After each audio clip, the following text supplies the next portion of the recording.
Itorero rya Pentekote mu Rwanda ADEPR rifite amateka akomeye yubatse ku mpano z'abakozi b'Imana batandukanye bayoboye iri torero mu bihe bikomeye by'amateka y'igihugu cyacu.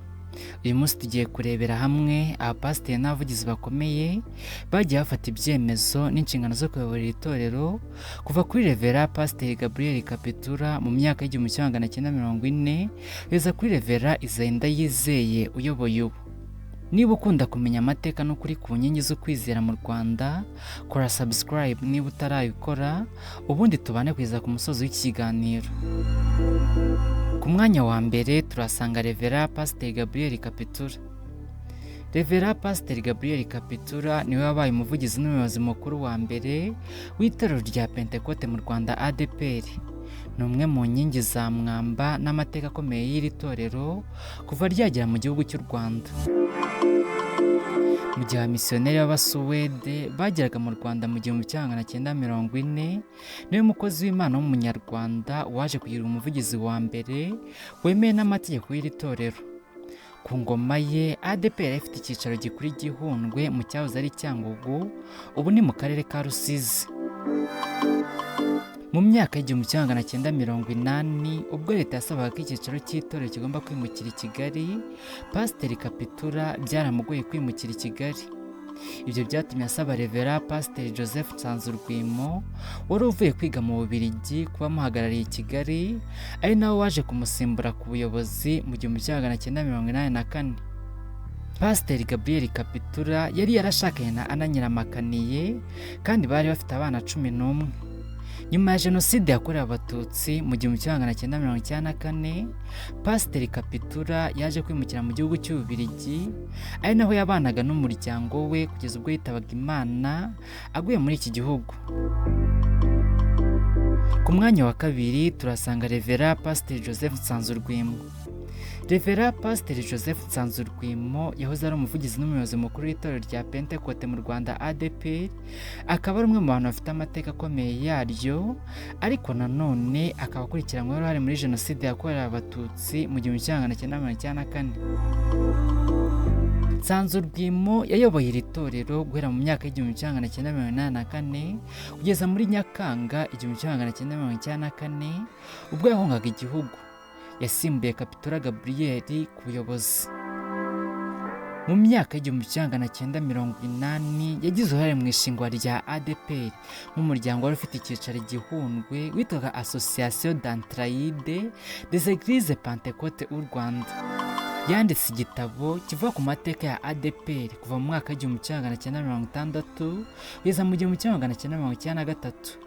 Ariko icyo gitabo cyagiye kinengwa n'abashakashatsi kuko kirengeje amateka mabi y'imyitwarire y'abapasiteri bamwe mu gihe cya Jenoside.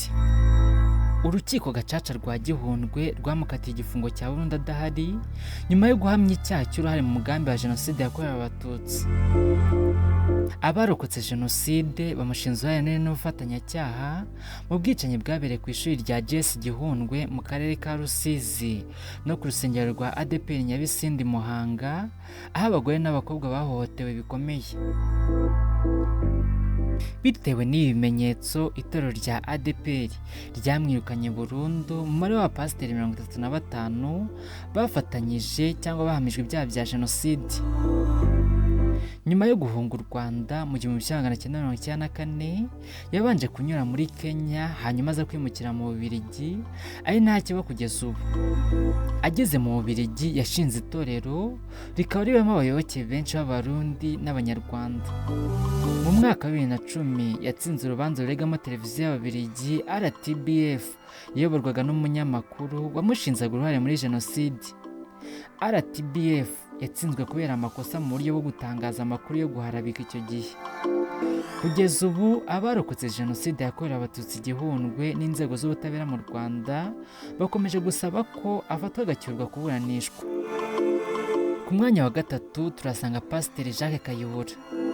Nyakwigendera Pasitori Jacques Kayihura yabaye umwe mu bayobozi b'amateka b'itorero rya Pentekote mu Rwanda ADEPR, akaba yarabaye umuvugizi wa gatatu w'iri torero. Yayoboye mu gihe kitoroshye kandi cy'ihungabana rya Gikristo n'iry'igihugu muri rusange. Yayoboye kuva mu mwaka w'1994 kugeza mu 1995. akaba yarapfuye nyuma y'uko yayoboraga ADEPR imbere ye Pasitori Joseph Nsanzurwimo ahunze igihugu muri Nyakanga 1994 kubera jenoside yakorewe Abatutsi. Pasitori Kayihura yahise afata inshingano zo kuyobora komite y'inzibacyuho n'ubwiyunge. Ubuyobozi bwe ntabwo bwahiriwe n'ibihe byiza kuko byaranzwe n'amakimbirane akomeye n'amavugurura yasize itorero mu kaga.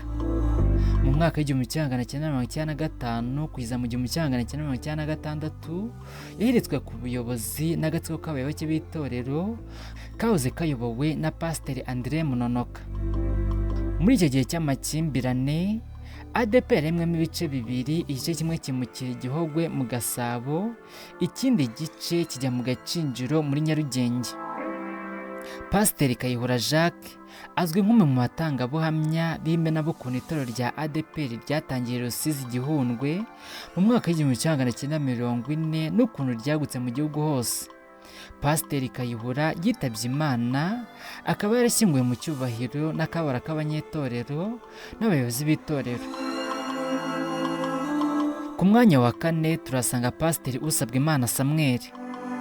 Pasitori Usabwimana Samuel ni umwe mu bantu bafite amateka akomeye mu cyahoze ari itorero rya Pentekote mu Rwanda ADEPR, aho yabaye umuvugizi mukuru waryo kugeza mu mwaka wa 2012 ubwo yeguzwaga ku buyobozi. Amateka ye arangwa n'ubuzima bwe bwa mbere yo gukizwa, igihe yamaze ayobora itorero n'ibyakurikiye ihagarikwa rye. Mu buhamya bwe, Usabwimana Samuel avuga ko yatangiye gukora nk'umukozi wa leta mu mwaka w'1937 mu nteko nshingamategeko, aho yari afite umushahara mwiza. Gusa uwo mushahara wose washiriraga mu kabari kubera ukuntu yari yabaswe n'inzoga, ku buryo yanywaga amacupa arenga 6 ya Primus ngo ashobore gusinzira. Yaje kwakira Yesu Kristo nk'umukiza n'umucunguzi mu mwaka w'1982 abisabwe na se wamusengeye.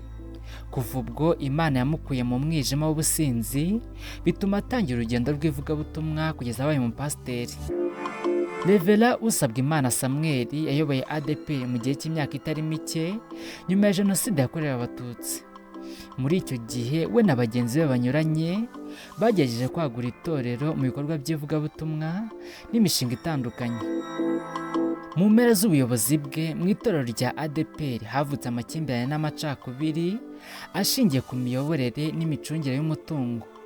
Ibi bibazo byaje gufata indi ntera ku buryo ndetse na komisiyo y'ubumwe n'ubwiyunge n'izindi nzego za leta zabyinjiyemo ngo zikemure uwo mwuka mubi.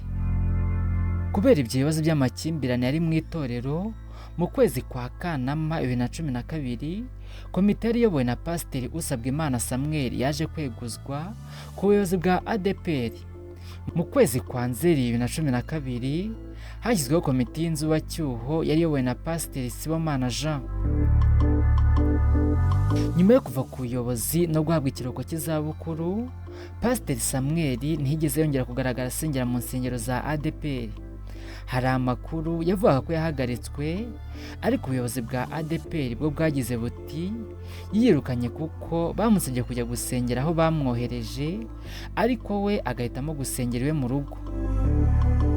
Nyuma yaho mu buryo bwatunguranye, amakuru yaje kwemeza ko Pasitori Usabwimana Samuel yahunze u Rwanda akajya mu gihugu cy'Ububiligi. Amakuru aturuka muri bamwe mu bakristo avuga ko yagize ubwoba bwo gufungwa bitewe n'ibirego byashakirwa ku micungire mibi y'umutungo mu kigega cyitwa Gaciko muri ADEPR icyo gihe.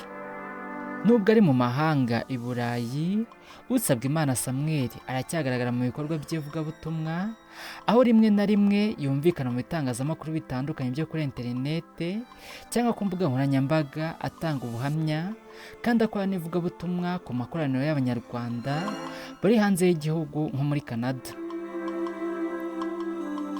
Ku mwanya wa 5 turasanga Bishop Sibomana Jean. Bishop Sibomana Jean ni umwe mu bayobozi bakuru b'amateka mu itorero rya Pentekote mu Rwanda ADEPR, aho yayoboye nk'umuvugizi mukuru mu bihe bitandukanye. Amateka ye azwiho cyane mu gutsura iterambere n'ibikorwa remezo mu itorero, ariko kandi akaza no kuvugwaho cyane mu nkuru z'inkiko. Nyuma y'amavugurura yakurikiye jenoside yakorewe abatutsi mu 1994, Pasiteri Sibomana Jean yatorewe kuyobora ADEPR. Yayoboye manda ebyiri z'imyaka 10 zaranzwe n'umucyo n'isanamitima mu bakristo. Nyuma yo kuva ku buyobozi asimbuwe na Revera Usabwimana Samuel, yaje gutorwa nka bishop no kugaruka ku buyobozi bukuru bwa ADEPR kugeza mu mwaka wa 2017. Mu gihe cy'ubuyobozi bwe mu mwaka wa 2013 nibwo ADEPR yakoranye inama y'inteko rusange idasanzwe ihindura inyito y'iryo zina mu Cyongereza n'Igifaransa, ariko izina rya ADEPR ryo rigumaho. Ku ngoma ye ADEPR yagize uruhare rukomeye mu bikorwa by'iterambere n'imibereho myiza. Niwe wayoboye umushinga w'iyubakwa rya Dove Hotel iri ku Gisozi Kigali, yari igamije guha itorero ubwigenge mu bukungu. Yashishikarije cyane ababyeyi n'itorero kwita ku burere bw'abana binyuze mu gutangiza icyumweru cy'umuryango muri ADEPR. Muri Gicurasi 2017, Bishop Sibomana Jean na bagenzi barimo Revera Tom Rwagasana batawe muri yombi bakurikiranyweho kunyereza umutungo w'itorero usaga miliyoni 2 yari yaratanzwe n'imisanzu y'abakristo yo kubaka Dove Hotel. Muri Nzeri 2017, urukiko rukuru rwaje kumufungura by'agateganyo kubera impamvu z'uburwayi bw'umuvuduko ukabije w'amaraso n'izindi ndwara za diabete. Nyuma y'urubanza rurerure mu rwego rwa mbere n'izindi nzego z'inkiko, Bishop Sibomana Jean yaje kugirwa umwere ku byaha byo kunyereza umutungo bitandukanye na bagenzi be bake bahamijwe ibyo byaha. Muri urwo rugendo rwo gukurikiranwa mu nkiko, ubuyobozi bwa ADEPR bumusimbuye bwaje kumwambura inshingano z'ubushumba. Icyo cyemezo Bishop Sibomana Jean yaje kukinenga akigaragaza nk'akarengane kuko inkiko zari zaramugize umwere, bityo agasaba kurenganurwa no gusubizwa mu kazi n'inshingano ze nk'umukozi w'Imana. Ku mwanya wa 6 turasanga Revera Karuranga Ephrem. Revera Karuranga Ephrem ni umwe mu banyamadini bamenyekanye cyane mu Rwanda, by'umwihariko mu Itorero rya Pentekote mu Rwanda ADEPR, aho yabaye umuvugizi mukuru w'iri torero kuva mu mwaka wa 2017 kugeza mu mwaka wa 2020. Ubuzima bwe muri iri torero burangwa n'ibihe byo gukorera Imana mu nshingano zitandukanye, ariko n'ibihe by'impinduka n'amakimbirane mu buyobozi. Mbere y'uko atorwa nk'umuvugizi mukuru, yari umuyobozi w'ururembo rw'amajyaruguru wungirije mu yahoze ari regiyo y'amajyaruguru. Mu mwaka wa 2017, itorero rya ADEPR ryahuye n'ibibazo bikomeye by'inyerezwa ry'umutungo, byatumye abari abayobozi bakuru barimo Bishop Sibomana Jean na Bishop Tom Rwagasana batabwa muri yombi na polisi y'u Rwanda. Tariki 30 Gicurasi 2017 nibwo Revera Karuranga Ephrem yatorewe kuyobora komite y'inzibacyuho yari ishinzwe gukura itorero mu cyiciro cy'ibibazo no kurizahura. Nyuma yo kwitwara neza mu nzibacyuho, tariki 17 Werurwe 2018, Revera Karuranga Ephrem yaje gutorerwa ku mugaragaro kuyobora ADEPR nk'umuvugizi mukuru muri manda y'imyaka 5. Bimitswe ku mugaragaro tariki 4 Kanama 2018 kuri stade ya Iyerika. Muri iyo biro nyobozi ye yakoranye na Revera Karangwa John umuvugizi wungirije, Pasitori Gatemberezi Muzungu Paul umunyamabanga mukuru, Umuhoza Aurore ushinzwe ubutegetsi n'imari. Nubwo yinjiye mu buyobozi aza gukemura ibibazo, manda ya Revera Karuranga Ephrem niyorohewe kuko nayo yahuye n'imyotsi n'amakimbirane mu buyobozi bwite. Bamwe mu bo bakoranaga muri biro nyobozi bamushinja gufata ibyemezo ku giti cye no kudaca mu mucyo.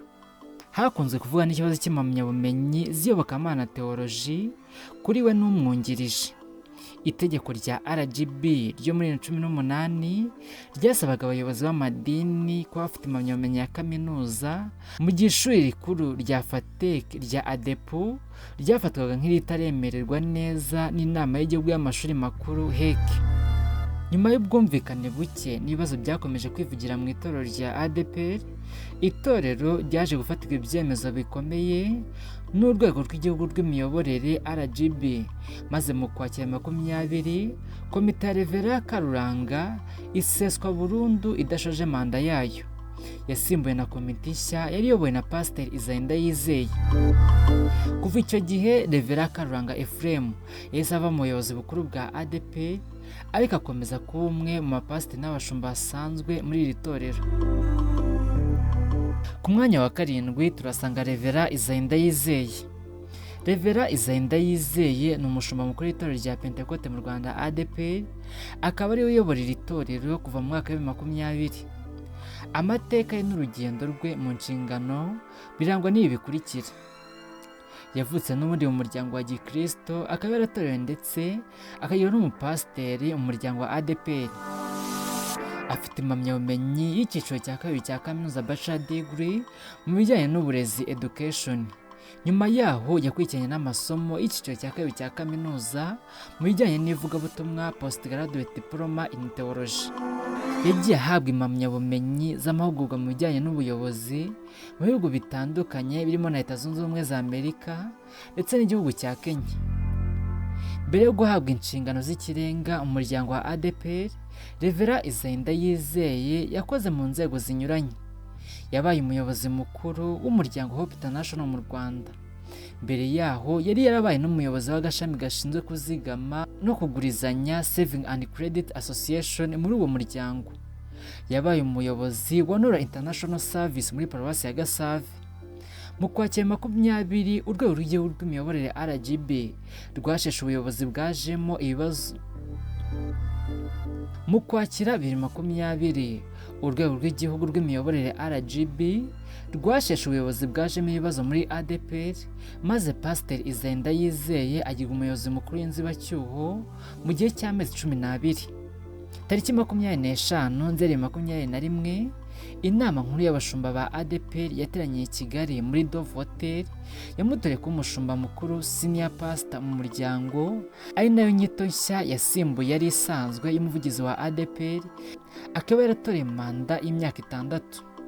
Muri iki gihe cy'ubuyobozi bwe, Ephrem Isaïe Ndayizeye yarazanye amavugurura akomeye mu itorero azwi nka ADEPR Twifuza.